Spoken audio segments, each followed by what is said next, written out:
just like, oh yeah, and then like cut.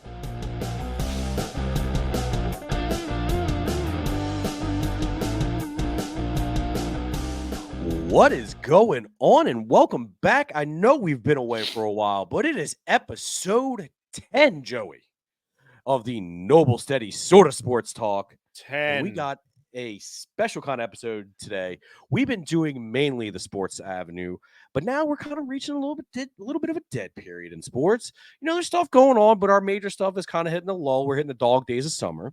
Baseball's we're happening. Well, baseball's happening. But like I said, it's dog days of summer. We don't have it's not the playoff race yet.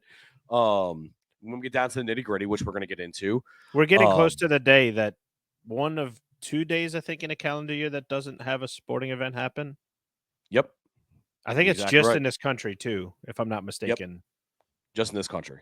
Yeah, like cricket may be happening or like soccer may be happening, but not in this country. I mean, we got the Euros going on. As the day of this recording, France just beat Portugal in a shootout. Oh, yeah, that right off the bar, man. That has to be I missed that one. That poor guy, but I highly recommend it. I caught the penalty kick on that one. It was entertaining. Nice. But we're going to jump into the sorta aspect of the podcast we've been teasing for the longest time now. And if you haven't guessed it from the backgrounds of Joey or our fair podcast background in general, it is a show that what have I told you, Joey, is as good as the first 6 seasons of Game of Thrones, I would say so far, or at least has that vibe. You get all the political backstabbing and violence your lovely little heart can desire. Right. Without all the BS of season 8. And we actually have dragons right from the start. What have I told you, Joe? What have I told you? That was a show that's currently on right now. I would want to watch the hell out of that show. Well, good thing it is out there. It is called House of Dragon. It is HBO's prequel series to the Game of Thrones saga. Then this basically follows 200 years before the events of Game of Thrones, the beginning events, where we see Ned Stark and all that fun stuff happen. But we're not going to focus on that today. This all starts off, we get back to, like I said, 200 years beforehand, where we have a grand council convene because the current king does not have an heir to his throne. I want to preface something really quick before we get into Go ahead. Yeah, go ahead, buddy. So I watched when this show came out, like episode 1, and I watched it like 1, 2, like when it came out. Yeah. Okay, live. Because as many people know, Game of Thrones had a very controversial last season, I would say. So it left a bad taste in a lot of people's mouths. You were one of them. Yes, I will say you were one of them. I was one of them. Because I was like, yo, you got to watch this. And you're like, nah, man, I just have such a bad taste in my mouth from season 8. Like, I can't. I said, dude, trust me. This show is a lot better. Like, you get all the same stuff you love from Game of Thrones, but you get dragons now. And look, I was wrong. It took you till when did you start watching? When did you about a week before the second season started? Yeah. He like went full bore. I'm watching, like I'm gonna catch up, and just watched everything. You power through. Yeah. Also, getting a nice little chest cold does help out with that. Yes. It really does. It really does. So one of the only good things, and that's why my lovely voice may be a little deeper register than y'all are used to, but you know what? I'm going to power through, and we're going to make this entertaining episode. Like I was saying, basically all starts Grand Council. They choose. He has his oldest grandson. The council chooses him over Rhaenys. I'm sorry, Princess Rhaenys, to take over to be the next heir, right? And I should preface this by saying there's been 50 years of peace beforehand. The kingdom's been united because of the dragons. Old Valyria, I forgot what they call it exactly. Please forgive me. Leave it in the comments below. But basically the volcano erupted, their version of Pompeii, and then they ventured into Westeros and helped unite the 7 kingdoms.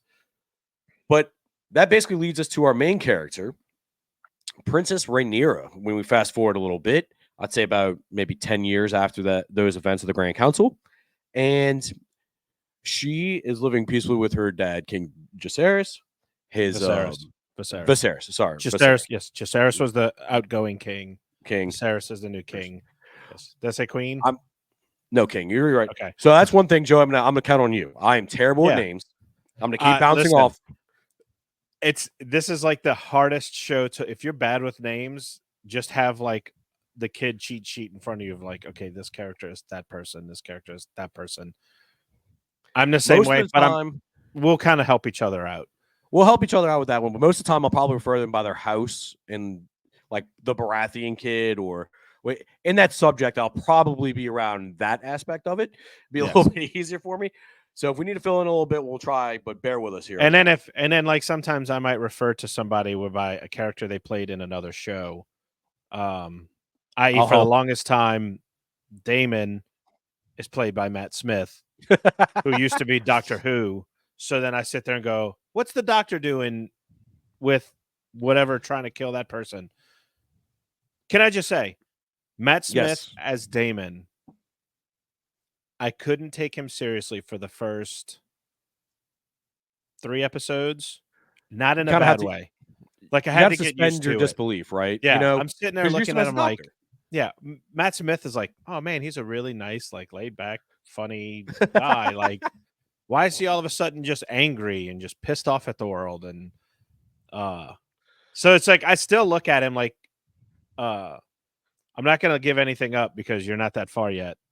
There's like you see him in the same garb, like with the helmet on, and Yeah. he's like walking through and he's got his sword ready to like chop some poor dude's head off who might be walking to the bathroom or whatever. And it's just like Matt Smith. I mean, Matt Smith. in the very first episode, they he's the head of the city guard, and he lays down the king's laws, but more Yes. along he's very heavy handed with it. Yes. So yeah, they very quickly pull that rug out from underneath you, being like, this isn't gonna be the normal Matt Smith you're used to, character Yes. wise. So I will give them I will say they do warn you fairly early with that.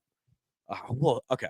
So since we're just kind of diving into it, we'll fast forward. We have the family. We have Queen Emma, Mhm. who is the queen at the time. She is pregnant. They are absolutely convinced that the king is convinced that he is going to have a son. He has had a dream, which is, if you follow it, which they kind of let you know that Targaryens are known to be dreamers, especially like the leaders of them, right?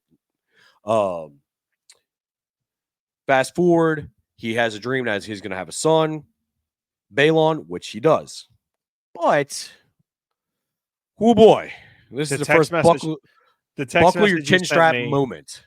you sent me a text message after you saw that scene and you're like, oh boy, they really bring it in this show, huh? I said, oh, buckle up. It gets worse. Yeah, just really wish I wasn't eating breakfast at the time. I should You have know, warned you. yeah, you know, it's all We good though. we definitely discussed when we were like, okay, let's watch Game of Thrones, and we're sitting down eating dinner. We're like, I don't know that I want to be eating right now. Watch that show, so we watch something else. Well, you just don't know, right? Like, you don't know whether somebody's going to get disemboweled or worse, You have to think of it like this: or somebody going to be sick. It's Game of Thrones. No, and that's what I'm saying. They don't Like, you have to care. go in. Yeah, you have to go into it Yeah, knowing that you may you're be fully grossed out. yes, yes. Your limits will be tested, I guess is what I should say. Because there's sometimes you watch a show and you're like I will say, one of the big themes throughout this entire, and we're going to be end up jumping around here because that's just what we do. This is a We'll lot of try a to stay season one linear. recap. Talk Yes. about it. Because what episode are you on right now? I've just finished episode 1 of season 2, so I'm currently And at this time of recording 2 episodes behind. And yeah, as of recording, I'm pretty sure they're on episode 3. Episode 4 comes out on Sunday. It's Sunday, so I 2 should be days caught from up today, as of recording. I should be We're caught gonna up have to by just we're gonna have Sunday. to just put somewhere in like a headline or wherever, like date of recording, and then that way we don't have to say as of recording. You just go, hey, this is when they recorded it. Recorded on, yeah. No, Yeah, that makes sense. but no, like seeing an actual production meeting happen during the recording. we like to be an open book behind the scenes.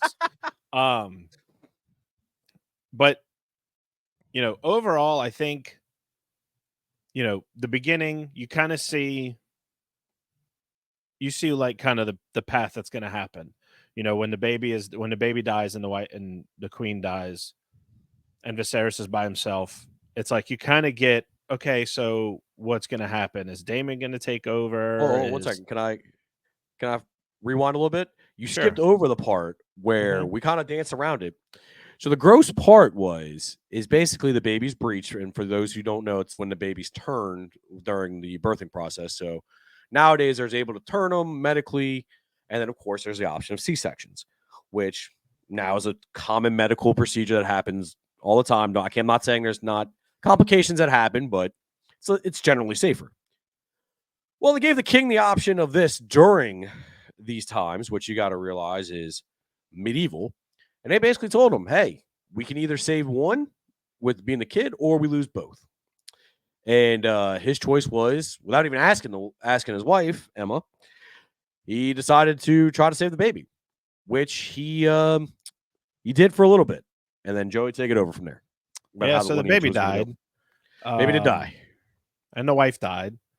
So something that Targaryens do is they don't bury their dead. Nope. They wrap them up in whatever garb it is, and they get the dragon to burn the body. A la Star Wars and Jedi's. You know, you Yep. could say they took that idea from them. I'm sure Star Wars took that idea from somebody else, but to each their own. It's basically like, I guess, some kind of extension of a Viking funeral almost. Yeah, You basically. know, So yeah, so yeah. Rhaenyra gives the command to burn both of them, and Which, tell me your heart didn't break at that point. Like, you could I hats off felt to so bad. Like the she acting in this series is phenomenal. she had this idea that like, oh well, maybe I guess it'll be me, and then it's like, okay, well, it's going to be the son. Okay, the son. Well, then when the son dies, it's like, oh, who is it going to be? Like, is Yeah, it going to yeah, be yeah. me? So you've got all that character development going on in it With at the the end of pain, episode with the one hurt. with the pain of her, yeah, and losing the family members that she lost. Um, then you get the Hand of the King, Otto Hightower, or as many people know him from The Replacements, Nigel Which, Gruff, which was the by first the thing I way, said. 100%. It took me at least 4 episodes to not be able to be like, what is Nigel doing? So the good thing for me is I've seen him in things other than The Replacements. This I first still remember. example, the first example I'm going to give is not a great one, but he was in Little Nicky. He was one of the He is. brothers who tried to take over Hell, and but he was also in Harry Potter, He and was. he was But man, Luna Lovegood's father. So I could see him in other roles, and it was easier to replace him than Matt Smith by a long shot. see, I'll go the opposite because I always just have a vision of him in my head, and he's like, they're going to take me, pub. And They're going that's to when take my pub Good just, away. and he just Yeah. pulls the ball and runs for it. Oh, dude. Classic. Anyway. He's smoking on the field. Classic movie. I also got to look at the person who played the younger version of Alicent. She was in something else, and I saw her, and I'm like, oh, I know who this is. I can't put it. She played young Laura Croft in the later Tomb Raider movie. Oh, wow. Yeah, I didn't know that. I was like, oh wow. I just have to say, like, her, I mean, we're gonna keep shouting it out because the acting is just phenomenal. Millie Yes. Alcock for the plays the younger Rhaenyra, phenomenal. Like I said, that's I want to make sure we shouted her out Yes. too. And while we're in the mood of doing shout outs, in our preparation for this video, we didn't want to we want to make sure we weren't too left out of the loop. Like I said, like Joey said, I'm currently watching it. He's already caught up. He's watched the most recent episodes, so he wanted a little refresher. I want to shout out the YouTube channel Recap and Chill. I'll put a link in the description for his recap of season 1. Absolutely awesome. If you're looking for something that's easy, digestible, he does long form as well. Highly recommend it. It's great for kind of like a little refresh if you just don't have the time to go back and rewatch all of them, which I would recommend first, but it's a good resource to have. Yes, very much. Like there are things that we'll touch on later on about this season that I completely forgot.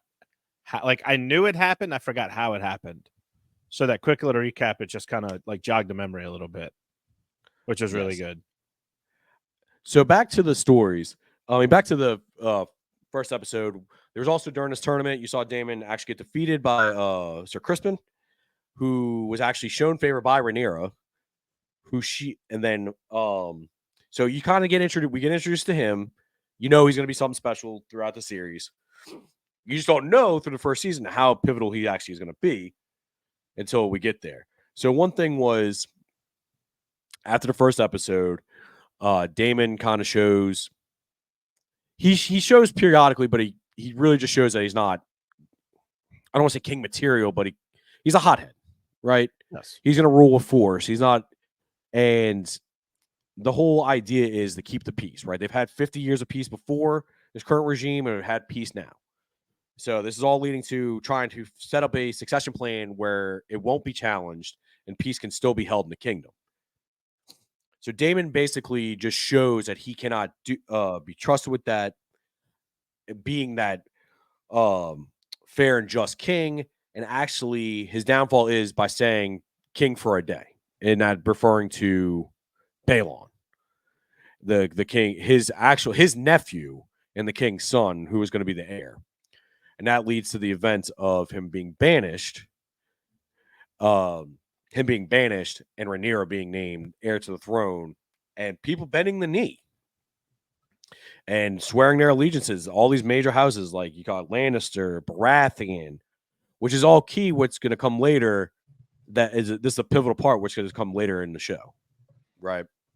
So you start to see all that happen with, oh well, he's giving the throne to Rhaenyra. Like they kind of question it, saying that we've been in this peacetime, war may be coming. What's going to happen? Like she's like Rhaenyra's going to send us into war, and so Sir Otto starts saying like, "Hey, Alicent, go be with the king. He's alone. He's playing his own little game. Game of Thrones is like the perfect title like of this universe because it's a game. It's hey, go be with the king. Go Go comfort him. Comfort him. And See, it works up to where she becomes the queen and they have children behind together. the scenes though.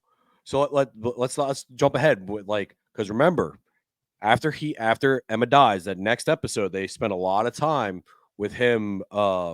Basically, they kind of tease you a little bit, right? With him possibly marrying the youngest Valerian girl. And she's only like 12 at the time. And then, God, man, when this sticks out like a sore thumb in my head when she goes, "Oh, I'd be a good queen to you, sir. And my mother said I wouldn't have to bed you till 14. And I'm like, oh, I heard that. And I fell out. I'm like, oh my God, why? Chills down my spine. I'm waiting for Law and Order to fucking bust through. Yeah, and be like, what's the guy's name? What's the guy's name that's To Catch a Predator? Chris Hansen. Why don't you wait for Chris Hansen? Yeah, why don't you take a seat? Have a seat. You're just waiting for him to bust through the thing. Like, oh my God! Like, and you can even see like Viserys is sitting there, just like, like he's all kind of all over the place. But one thing that I think also kind of made him rush his decision on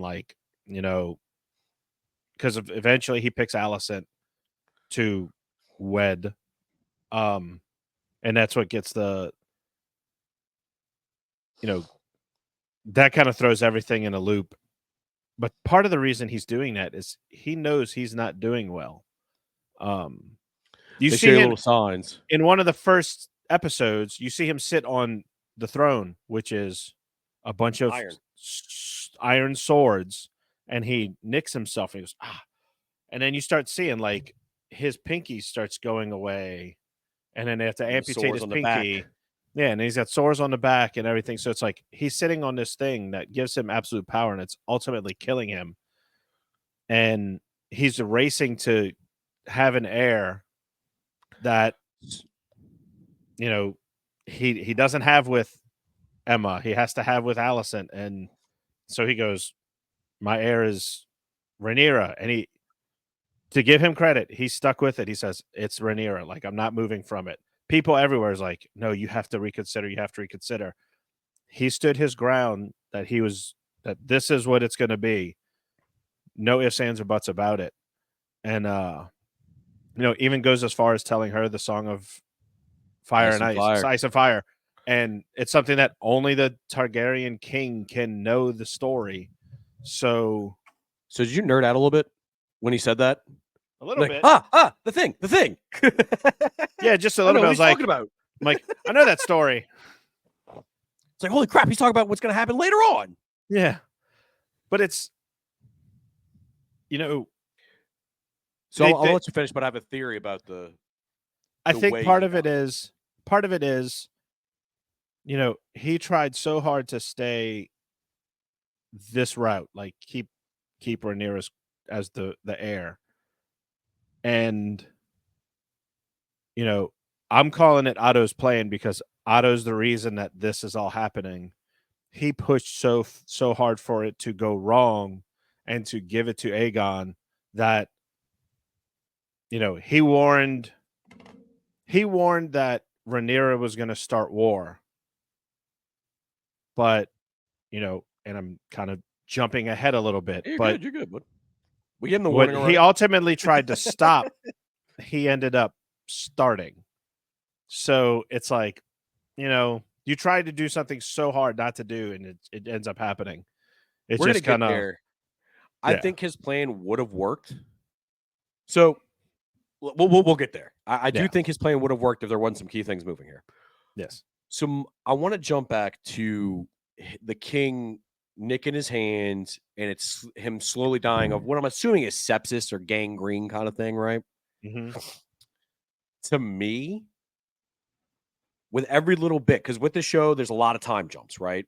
And you yes. see a little bit of him gone each time.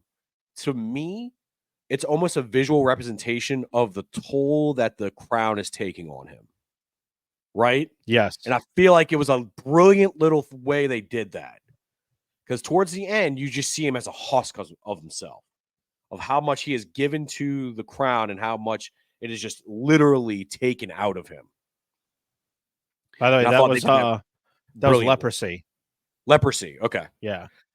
Okay. I mean, but you know what I mean? At least that's the way I took it. And how, if you've ever noticed with him, it's like everybody's always taking a little bit, was trying to take a little bit of him, right? Because Rhaenyra is not a perfect character. Once No. she heard the Song of Ice and Fire and was told she was going to be queen, she became a little power hungry too. So I think Alicent is really the one that holds out the longest from that, of that power and everything, until that deception, which becomes the core of their fractured friendship and relationship, of when Rhaenyra and Daemon go down to the whorehouse and excuse me, go down to the whorehouse, and they end up fooling around a little bit because Damon's trying to get her to express her I'm sexuality. just saying. I'm just saying. Yes. When that scene was happening, the whole Very time I'm uncomfortable. sitting there, yeah, I'm like, "Mm, no, that's not right." Like, But also, one thing I don't understand is why would you do that in a public whorehouse, right? Like, if you're all going to fool around a little bit. Now, I get it. He brought her there. It got her I think it was. excited, I for think lack it of a better was. term. I want to say that was less about them fooling Gratification. around, Yeah. more about. I think it was more him trying to say, "Listen, you have this other part of you that needs to. You have to have children. You have to do this. Like, this Gotcha. is what it takes." Just to kind of light that fire, and it just so happened that it's like, oh, I have him. I'll just go for him. And I'm like, no. Well, that leads to her engine getting revved up. So when she gets back to the castle, she sullies, or I shouldn't say sully. They're both willing participants, but her and Crispin hook up, and Sir Kristen Cole. so Kristen Cole and her hook up, and basically he falls in love with her and she kind of has it in the back of her mind. Okay, we're jumping ahead a little bit, but basically, I'm going to marry my cousin, keep the Uncle. Valeria Oh, no. uncle. You're right. You're right. No, it No, is her you're cousin. right. It is her cousin. You're right. Yeah. I'm jumping Look, ahead. we're going to have a bunch of those moments because it gets very convoluted very quickly. I can just hear the people. It's like, these fucking idiots don't know what they're talking about. You know what? And if you're one of those people, why are you so negative? Yeah. Just enjoy the ride. We're two Yeah. bros enjoying the show. Just have fun. Yeah, just have fun. That's what we're here for. But anyway, so when it comes out, she gets betrothed to be married. Basically, this is basically a gimme back for the king not marrying the young girl. Essentially. Which I think kind of, I don't want to say it fixed everything, but It was a nice little band-aid over it. yeah. It did help heal some wounds because, Lord of Driftmark, Lord Corliss, is very driven by, at this point, is very driven by legacy and family and place on the throne and everything. And they're a very powerful family. They have the largest fleet in the seven kingdoms. Yes. So, and plus they're dragon riders as well. So it makes sense for these two families to be united. And so they get married. Well, basically we find out that and the name is eluding me and it's going to drive me nuts. Joey, who does she marry? What's the kid's name? It's not Viserys. Hold on. Yep. Keep going. Oh man. Keep going while I look this up. Anyway, so we find out that he is gay. He does have and it's kind of one of those secrets that everybody kind of knows. So Rhaenyra comes with a plan of saying, "Hey, I know who you truly are. Let's get married, and you can love who you love." Laenor Valerian. Laenor. Okay, sorry. Yes. These old English names sometimes make it very hard for me to keep up with. But Laenor is homosexual, and you can really tell, and you can always kind of see they paint these people that are kind of pure of heart a little bit, and you could tell he was kind of a good guy from the start. So once she kind of gives him this scenario, he's like, okay, this is what's best for my family, and I'm sure there's some things about him wanting to fulfill his duty because he was a great knight and everything. So they end up having a party, right? And before this, she tells Sir Crispin tries to get her Rhaenyra to leave and run away with him, basically giving up her birthright and everything. She says, "No, I can't do that. It's my duty." He gets very hurt and everything. Fast forward to this party they're throwing, and basically Sir Crispin is guarding the queen, gets questioned by the queen. I'm sorry, gets questioned by the queen, and she's basically asking him about whether Rhaenyra and Daemon hooked up, and he basically lets out of the bag that no, him and Rhaenyra hooked up, which the queen had no idea about, and now had something over her, and basically starts this whole tumbling effect because she realizes, oh my God, Rhaenyra played me. She said she was still pure and chaste, but she's not. And she realizes that Rhaenyra is going to do anything for the throne, and that's when her father, Otto, starts getting in her ear as well, because they do have a son, Aegon. And she gets convinced that if Rhaenyra takes the throne, not only is her life going to be in danger, but all of her children will be as well because of their claim to the throne. I don't think I missed anything so far, Joey. No, you're as you're saying it, like it's coming back to me. Like I remember that. I remember that. I remember that. And it's like, okay, so you're good so far. When he said, "My queen, I'm sorry, I betrayed my duty, my thing, and we did have passion," I'm like, no. I'm like, that's not what she's asking about, dude. Yeah. And not interesting. The interesting twist is that this actually leads to that Crispin Cole and the Queen and Alicent growing closer, very close. He basically later on, yes, very close. But I'm talking about in this aspect, he actually becomes her guard and serves her. Yes. This leads to the party. So this poor bastard is just going through it emotionally right now. He went from in love with Rhaenyra to thinking he's about to die for his oath breaking to all of a sudden being the queen's guard. So this dude's kind of going through it at the moment. Needless to say, Laenor tells his boyfriend about the arrangement And the boyfriend takes it upon himself to go talk, figures out that Sir Crispin is Rhaenyra's paramour or lover, for those who aren't uh, initiated. He goes over there and basically says, hey, we're in this together, so you watch my back, I'll watch yours. Then out of nowhere, Sir Crispin just ends up beating this dude to death, which leads to a secret marriage ceremony, and that's the end of the episode. And you're like, what the heck just happened? That's the theme for a lot of House of the Dragon episodes lately. Is it's like, what the fuck did I just watch? Exactly. So you having seen episode 1, season 2, and I know again I'm jumping. Oh, dude, that is one of the what the fuck did I just watch moments in that season, and it's like, well, there's since more. We're talking about it, there's more. I'm just saying, there's more. No, I know there is. When the mother looks out and she's like, "That's the boy," I'm like, "The hell's going on here?" I'm like, "Did we not say which son we're going after here?" Man, were they both sons? One was a girl, because remember she One says, was a girl. Okay. Remember she takes the kid down into the room and she's like this after Allison's done playing Buck and Bronco with Sir Crispin. And she's rocking the boy. They killed the boy. Yeah. Yeah. So back to season 1. Back to season 1. I'm sorry. He keeps bringing up these moments where I'm like, oh, this happens, and I'm like, oh, buddy, if you only knew. So Joey, why don't you take over and tell us what our good friend Damon's been doing with his new wife and who he ends up marrying and what happens with her?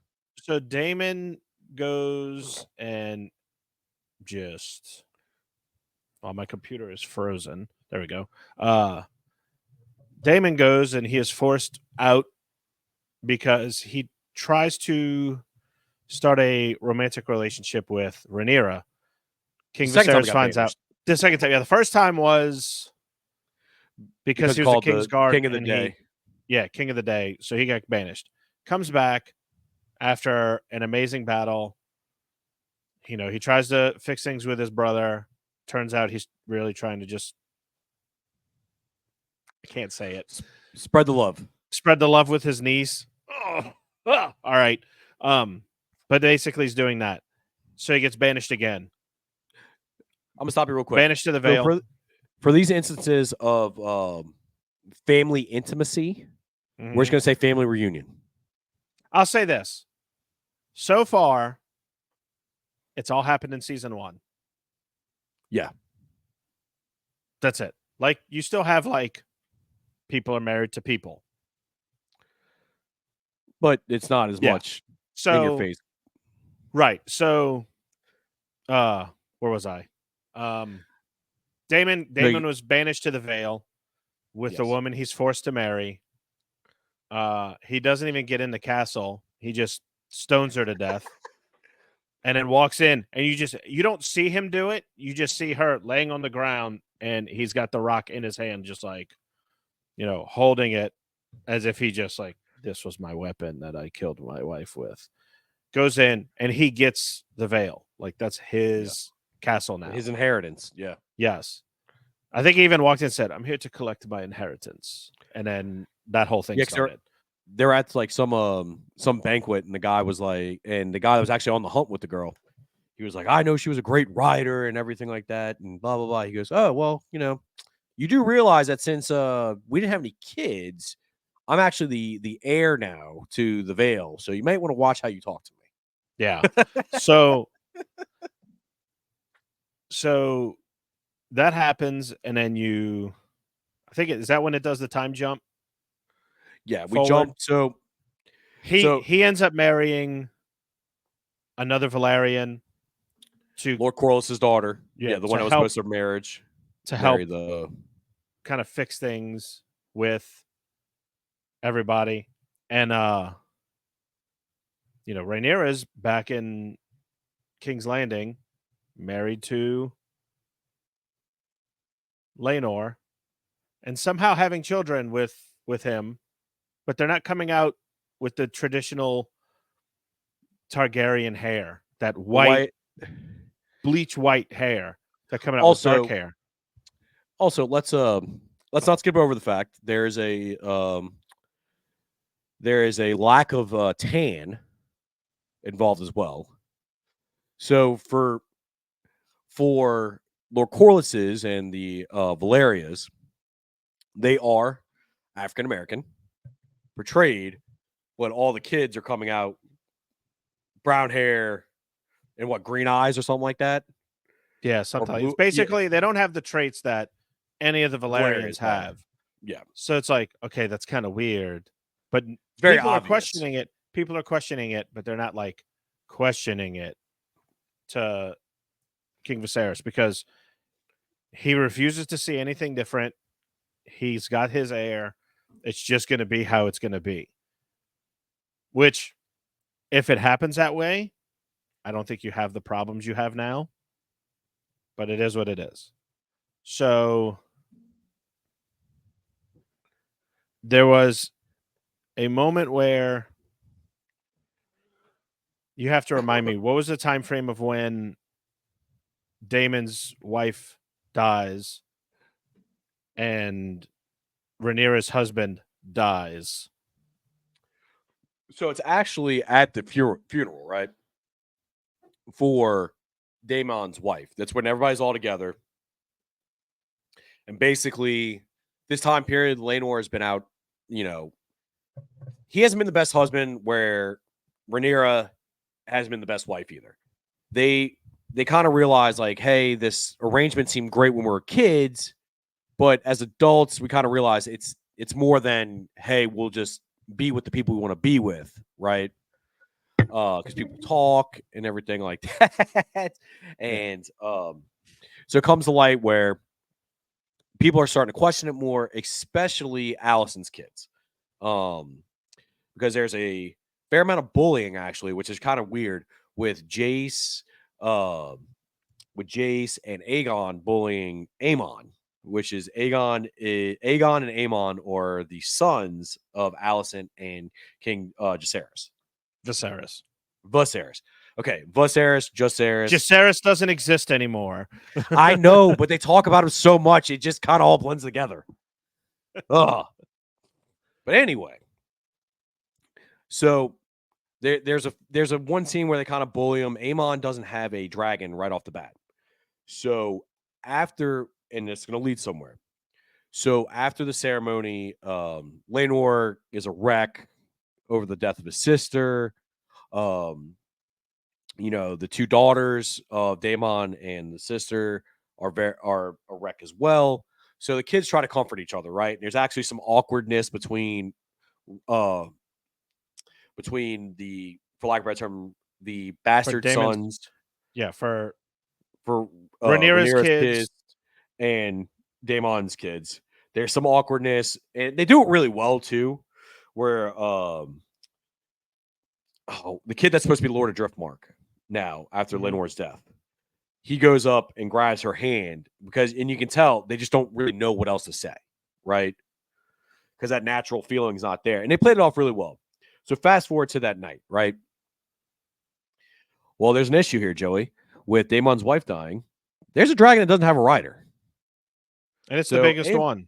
it's the biggest one. Aemon, being the adventurous little kid and being like, hey, man, I'm not going to be the only one that doesn't have a dragon anymore. And there's a free dragon here. Why not? Goes and actually climbs it and claims a dragon for his own. It was kind of impressive. Hats off to the kid. That's a big dragon for such a little kid to have, right? Mm-hmm. And I'm glossing over a lot of stuff here. Fast forward, he lands. The girls, rightfully so, the daughters, claim that the dragon should be passed on to them because it was their moms, right? Rightfully so. That's how things work. He's basically like, nah, screw that. I took it. It's mine now. Then Rhaenyra's kids come to defend them. He basically calls them bastards, which leads to him losing an eye. Which, if this doesn't foreshadow, I don't know what does. And I thought one of the most telling things is when the little kid goes, "It's okay. I got," like, basically, I'm paraphrasing here, but he's like, "It's okay. it's all right for me to lose my eyes because I got this dragon now, right? Yeah. And then Basically, that's that's what he what says. basically goes to this time jump, the next time jump, and I'll let you take it over from there, Joey. So Rhaenyra comes back with Daemon because at that point they marry because they feel it will help solidify her claim to the throne. It'll have everyone who sees Daemon as the guy, and it, just it like no one. If anyone's going to try to fight me on this, fight him, and good luck because he's going to rip your Exactly. throat out with a pencil. Um, so Viserys is dying. They all go back to King's Landing. They're all together, hanging out, trying to be there for each other because they know the imminent death of, you know, the king. And It it was Luke starts that kind of, happened, by the way. yeah, Look it's that up. there's kind of little like fights and bickerings, and Damon has to stop it. Well, they go visit, you know, Rhaenyra goes and sees her father, and Because they're living in reiterates, Dragonstone at this time. yes, reiterates, you are my heir. You will have this when I go. And he's missing like half of his face is gone.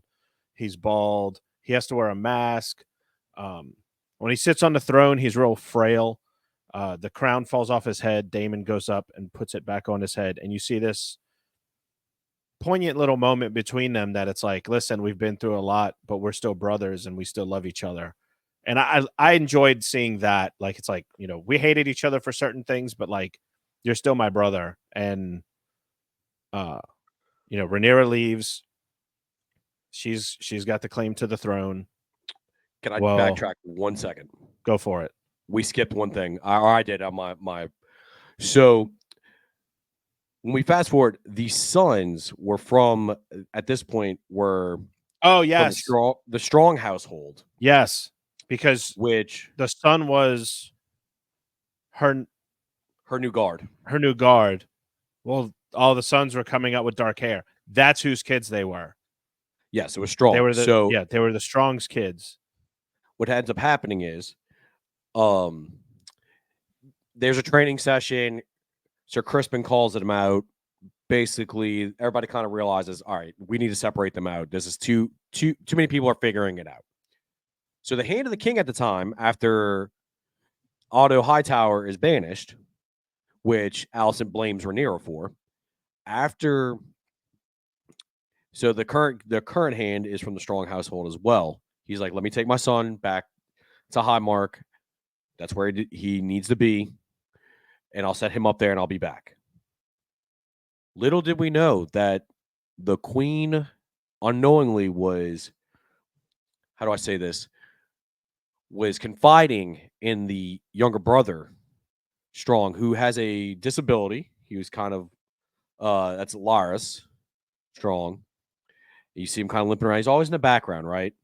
He ends up freeing 3 prisoners, cutting their tongues out, and basically setting them free from death sentences. And they basically go and do his bidding.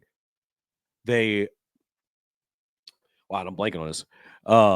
Do his They go bidding, to and the they basically castle. they go to the They go castle and set it on fire. and they kill the The hand of hand of the the king, king, his son, the his queen's dad, guard, his brother. and yes. Those 2 main characters, a bunch of other people are burning the castle.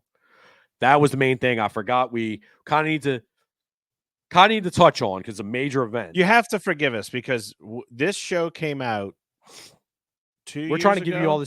all this information in a little time. There's a 2-year gap, correct? Yeah. From the end of season 2022. 1. Okay.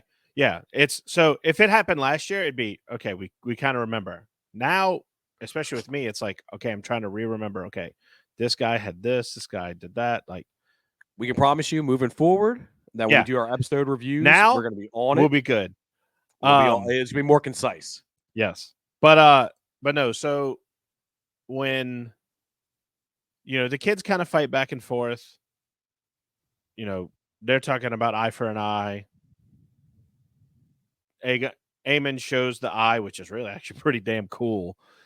It's like a I don't know what's in his eye. I thought it was a diamond of some sort It's like a when I first sapphire saw it. some.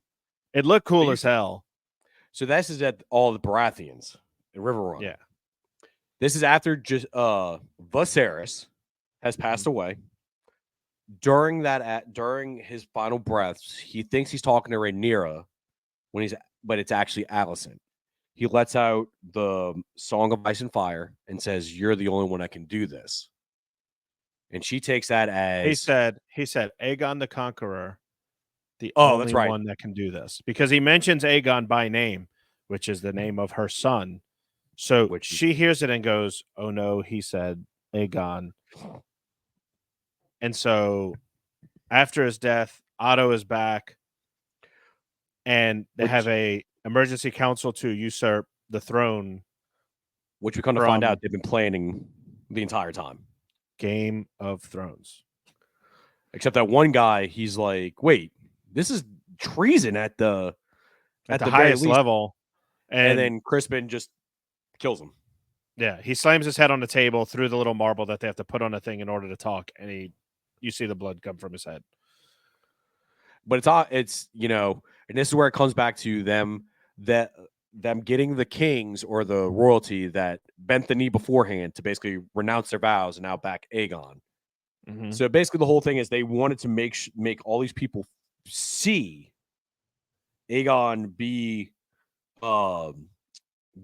be coronated and be sworn as the king, so there couldn't be any fight before Rhaenyra came back, which backfires tremendously because they, as Otto said, they would have to kill Rhaenyra, and I basically tell you what, Alicent did not want to do it. Princess Rhaenys had probably the greatest, nope, I don't agree with this moment, because she got arrested because she kind of disagreed with it. Yep. Got rescued, and when she left, she stole her dragon back, busted the door down. Everybody's freaking out, screaming, running away, while Aegon's sitting there with his throne thinking he's the king. And you basically see, you're wrong, and she flies off. Wait, so there's that moment. There's also a moment where her dragon just goes, it just roars. When I'm like, and I'm thinking in the back of my head, I'm like, if that thing would have just incinerated all of them, Oh, this would have been over. it would have been the It would have been shortest. over. See, that would have been the series finale. Remember? House So, of Dragons. do you remember when we watched Endgame at when it premiered? Oh, at the very beginning, when it's just like, any spoiler alert, because I'm sure some people haven't seen Endgame yet. They cut off Thanos' head, and then it cuts to black, and you hear somebody go, "Roll credits." That's exactly what would have happened. Like, she'd have incinerated everything, and it'd been roll credits. and I do like how they don't skip over it either, because when she shows up at the Dragonstone, Daemon goes, "Yeah, you could have ended this." Yeah. So this all leads to a bunch of political bickering back and forth. Daemon's a part of the idea of let's just take the dragons and just go F some people up. We got dragons, we're good. Don't really want to do that because, yes, dragons are powerful, but they also have dragons too. And if you kind of burn your ace card there, you have nothing else. Dragons fighting dragons. Exactly. Well, a dance of dragons. Yes. Hey. So this all leads to what Joey was talking about, a meeting at River Run with Luke, who is supposed to be the new king of Driftmark, and basically coming to get the Baratheons to honor their oath that he made 20 years ago. But then, he's meeting there with a surprise guest, Joey. A very, very big dragon named Vhagar, and Very Aemon, big dragon, who took Vhagar from the Valerians. And, it gets kind of testy. That's where you see his eye. Yep. And he's, in that meeting, the Baratheons don't really give Luke the news he wants to hear. So he's forced to leave with his tail between his legs, essentially. And so he gets on his... That's what he said. Yeah. Yeah, so he gets on his dragon, he takes off. Aemon gets on Vhagar and starts chasing him down and starts trying to basically bully him, like, hey, man, you're not, you you took something from me. I need to take something from you. And, he gets away for a little bit and he's flying and he's up in the clouds and he's like, oh man, I'm safe. Well, Aemon's trying to tell Vagar, hey, don't worry about it. Pull Like, back, pull back. pull But the problem back. is And Vagar's too big and he's just like, powerful. fuck you. And he eats both Luke and his dragon and kills both of them.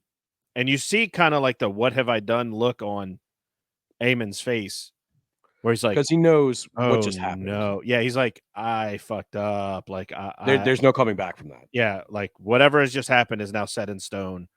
Yep. So you then fast forward to That's Rhaenyra basically how season one ends.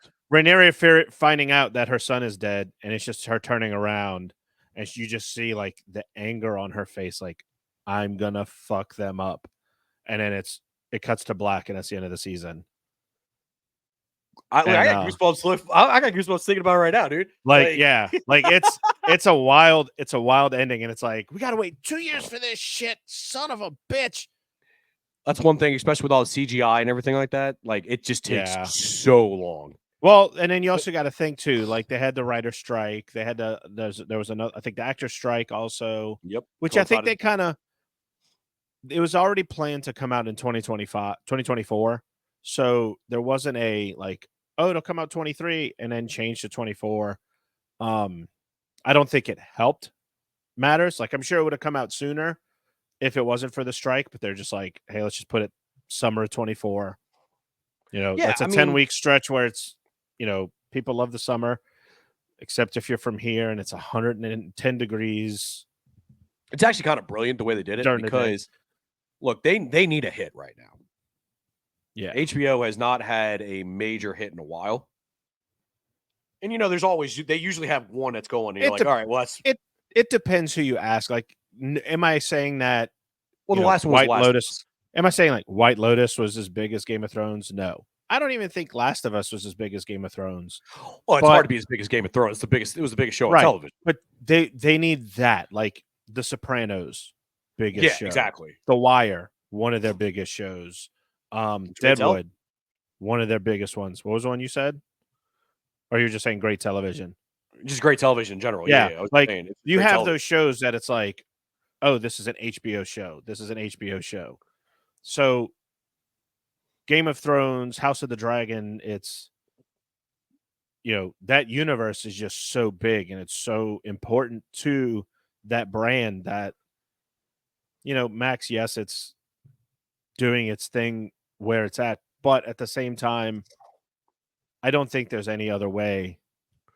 Like they know what they're doing with this. They're not going to do another season 8 of Game of Thrones again. Like if they say, hey, we're going to give, this is your, whatever your budget you want, you get it for however long you want, they're going to do it. Even if they say, no, we just want 6 episodes. Like, we're going to watch that first and make sure it's a 6 episode thing. Jesus, dude. Because I hate to bring it up, but like, you can't have the biggest show and just go, we're going to end it quickly. Well, here's my thing on that. And we've talked at length about this. You can't, there's 2 things. And all right, before I get completely negative, I just want to say I'm thoroughly enjoying House of Dragon. Hats off to them. I personally love the story of how Alicent and Rhaenyra were friends and now are the main antithesis to each other. Yes. Because at the core of it, it's their relationship, right? And it's driving these things. Now, I don't think they can ever come back because a child's been slain. And I just don't think you can come back from that. And it's going to be interesting to see how it develops. I can't wait to see how it all I can't wait for you to see episodes 2 and 3. And I'll get there. What I'm saying is like, what I mean is like how it all basically goes down to this one king of the Mad King in about 100. And I think where we're at now, it's in the show where at the end of season 1, I think we're about 150 years away. Are they going to get that far? I think so. With this, with the way they're doing the time jumps, I mean, I feel like I don't know how you don't show it, right? Yeah, because this is. I feel like The Did they the paint? final scene should be Jamie Lannister stabbing the Mad King, Did they paint and that's this how you end it. as this is the entire Targaryen like rule, I'm or not 100% sure. I know it's just the tale of it. I'm like, because I'm watching this thinking like, okay, this is going 4 seasons and that's it. Probably so. They're not going to stretch this out. Like my thing is if they go 4 seasons, I can see that you're gonna have Rhaenyra, Daemon, Alicent. They're all going to die. We're a They're all gonna generation die. away. Yeah, they're all gonna die, but it's like, how long? Like they'll go at least halfway in the next season, and then it's okay, next generation. So you're basically saying you're wondering how they're going to do the next generation, like because there's some big stars like Rhaenyra. I'm Built the enjoying. story around. I'm enjoying this right now, and Yeah. I'm just like I'm worried how much time we have left. So when like things happen, like when I can't say it yet, you haven't seen that episode. When certain things happen, you kind of think like, oh, is this the end? Is this the end of that person? And then Well, let's think about what Game of Thrones. happens. Yeah. Spoiler alert for Game of Thrones if you haven't seen it yet. But I mean, look at Ned Stark in Game of Thrones. They like the entire marketing around that first he season. seems like he's going to be around for a long time. Yeah, that's what I'm saying. Like, Yeah. so you just never know. Also, one thing before we wrap it up, though, did you not get Rickon Stark vibes from Luke the entire show? Oh, I did. Like, I'm like, dude, just zag. Yeah. Go right. Don't go left. Go right. Laugh. Yeah, I'm like, you just kind of look at it because they're kids, but man. So one thing I'm gonna tease that I want to do at the end of season 2 is I want to do a villains list. Okay. Of comparing the two shows, and we'll do a countdown of that. I feel like that is take all the villains from it and just compare. And not even so much villains, like just the thought process between some of these guys. Like you take a Jamie Lannister, okay, versus a Daemon. Like, yeah, like they're both very family oriented, but they're strong, but they're also flawed. Very right? Family oriented. Yeah, you got where I'm going there. There's a lot of family reunions if you catch my drift. Right? Yeah. Nobody loves you like your family, apparently. Yeah, right. But no, like I think, I also want to give a shout out to Patty Considine, who played Viserys, who did a phenomenal job. Yes. As Viserys. And even just like showing that the throne takes bits and pieces from you. He was able to do that very well, and he made it believable that he was the king with that like I'm set in my ways and that he cared and all that. So I just love how they're always he was my favorite character when the show was going on. He was my favorite character. Oh yeah, by far. I love how everybody's like, oh, he's so weak, man. He's just so weak, so weak. To me, he's honestly probably one of the strongest characters. Yes. He was flawed in his love of everyone and trying to hold everything together while everybody else is trying to rip it apart for themselves. Right. Right. And that's what was great about him. Now that buffer's gone, it's going to be good. I can't wait. I literally can't wait. It's going to be awesome. It's going to be great. And, Renew My Faith in this. Are they still doing the 3 other shows that they had planned? I think the Jon Snow one. Maybe on the shelf? I think that's on the shelf. And then I forget what the other one was going to be. They had an Arya one. I think it's the Arya one is off.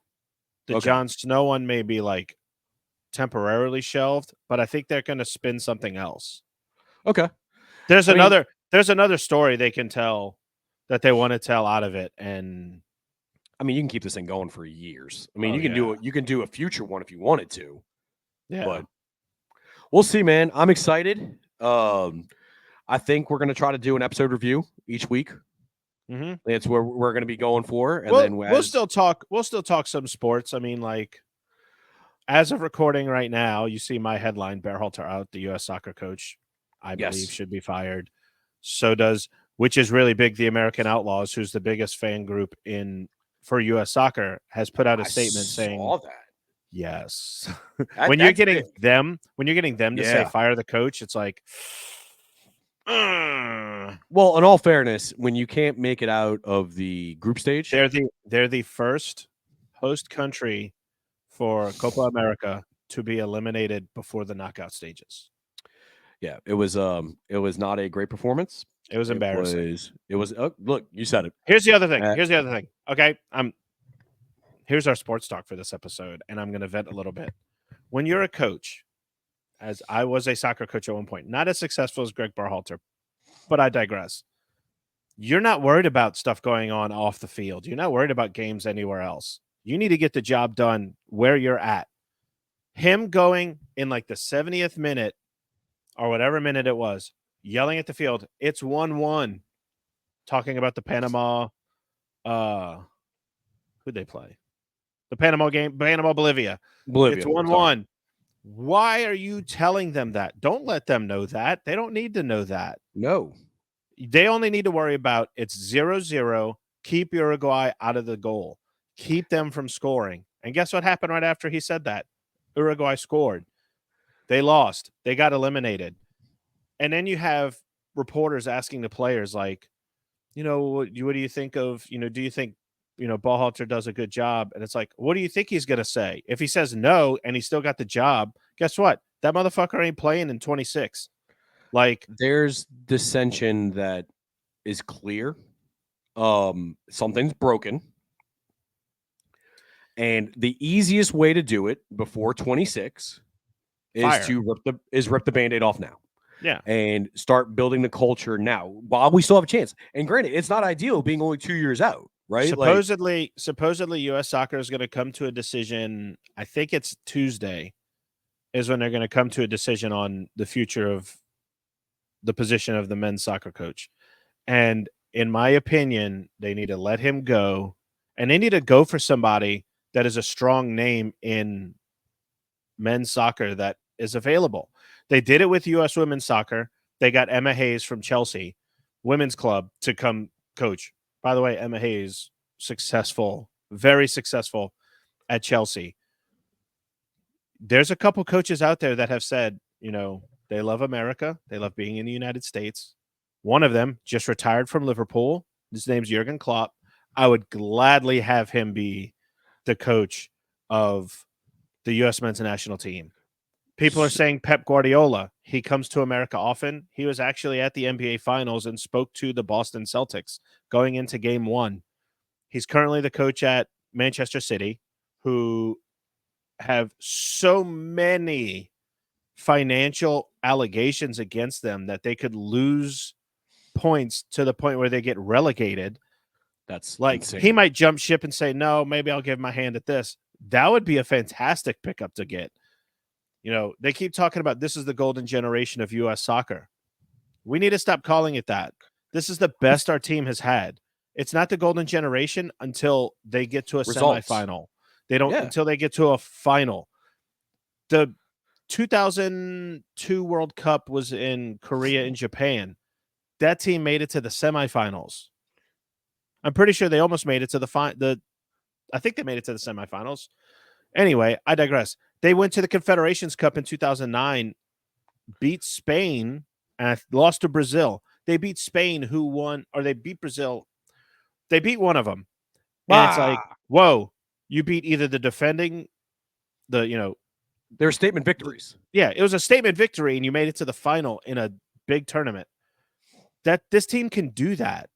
But you need the guidance. You need, all the stuff that happened with Gio Reyna for the World Cup where he wasn't getting playing time, and all of a sudden it comes out, oh, well, he had an incident with his wife that was leaked by the Reynas. How are you allowing this to happen, U.S. Soccer? We have become reality television in a world where wins and trophies matter. This has to stop. We need a change. So I'm going to put it to you perfectly, Joey. They need a culture setter, right? Jurgen Klopp, Pep Guardiola. No, I agree with you. What I'm saying is, like, when Sean Payton came in after Katrina, it's like, look, this is what y'all were doing before, but this is what we're doing now. And building and breeding a culture of success and victory, and not only like on the field, right? Like in the games, but each day in practice, and building that standard to where championships is the expectation and not the, oh my God, we're happy to be here kind of thing. So That's what needs to happen. the thing with international soccer, I believe that it has to be you get one World Cup cycle. So that's 4 years. That's your job. Yep. Unless you win or you get to the semifinals, you should be fired. Like, hey, thank you. We're going to go another direction. Well, of course, there's always context and everything, but I agree with you. But when you there has look to be a at level of success and expectation, when you look at the 4-year cycles, Bruce Arena had 06. That was a step backwards for U.S. soccer. They kicked him out. They put in Bob Bradley. Bob Bradley got him to the knockout stages in 2010. They got eliminated. About a year later, they fired him. In comes Jurgen Klinsmann, changes the entire dynamic, says players need to go play in Europe. It's better for them. The young generation went and played in Europe. 2014 World Cup comes by. That was the most hyped I'd ever seen this country for a World Cup, and we hosted in '94. Because there was momentum building. Right. Got to the knockout round. We ran into Belgium, who's really good. They were number one for a while. The next cycle, he's not doing so hot out the gate. He gets fired. What do? We bring in Bruce Arena, who then coaches us to elimination, and we don't make the World Cup final. We don't even make the World Cup. No, we didn't make the World Cup. I was about to say. That was the first time since 1986 that the U.S. didn't qualify for a World Cup. And we weren't putting in the assets and the resources that we were now. Now it's we're getting these players who are playing for Arsenal, who are playing for AC Milan, who are playing for Juventus, who are playing for these big clubs in Europe. It's Copa America. You're in the top 15 in the world. How are you not getting out of a group stage with Bolivia, Panama? I can understand Uruguay a little bit. Yeah, I mean, they have some success, but there's those smaller countries we need to, we need to win the games that we're supposed to win. Exactly. That's a start. Yeah. But it should be interesting to see what they do with the coaching thing. We'll talk about that the next episode because it's Joey. I feel you're revving up here, man, and I do, and I want to hear everything you have to say about it. But let's wait on that news, and we can give a full, concise kind of thing up to it. But man, this was a great episode. This is a little bit different. I hope you all enjoyed it. We're gonna bring you more content more often. We're gonna start doing a little bit more of this kind of stuff where we do TV shows. We're gonna do House of Dragon episode reviews weekly. We're gonna stick with the same sports stuff. It's gonna ramp up a little bit more towards football season. You'll start hearing a little bit more. Like we said, we're gonna talk about soccer. We're gonna cover all this stuff. We're just kind of in the dog days of summer here. But Joey, I'm excited. I know we took a little bit of break vacation during the summer, but we're back, baby. Yep. Episode 10, a little bit new flavor here. Man, 10. Anything else you want to say to our lovely fans before we get out of here? Give a listen to the album Carnal by Nothing More. It's probably one of the best albums out there. Shout out to them. Please leave a like and subscribe if you enjoy the podcast. Any kind of support, any support you can. Really helps out with the algorithm. We really want to get this going, pick some off the ground. The more we can get out of it, the more we can put back in. With that, we say, we're enjoying the House of Dragon. We'll leave you all with a nice, peaceful night drive as we get out of here. To all of y'all, be good. Reach out to the people you love. Tell them you love them. And until next time. Deuces. Peace.